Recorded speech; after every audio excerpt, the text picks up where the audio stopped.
متاحة، وبالتالي أن القراءة تدفعنا إلى التساؤلات عن دورها وعن إشكالياتها وعما تقدمه في إطار التنمية البشرية للمواطن المغربي. ابقوا معنا لمعرفة تجليات القراءة و يعني التلذذ بالقراءة والمولوعين بالقراءة، وكيف يجدون أنفسهم داخل مدارات القراءة. ابقوا معنا. القراءة هي رحلة سحرية تأخذنا إلى عوالم جديدة وتفتح أمامنا آفاقا لا حصر لها.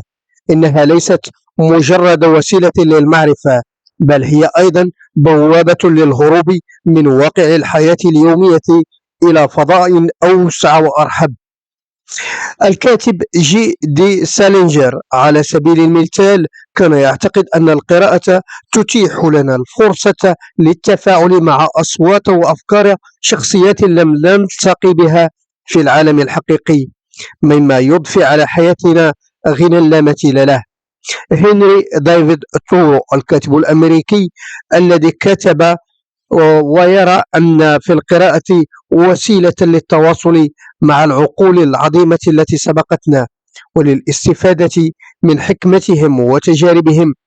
وكذلك بالنسبة لأرنست همانغواي كانت القراءة مثل المحادثة مع أفضل العقول في العصور المختلفة، مما يساعدنا على فهم عميق ولفهم تجارب البشر على مر العصور.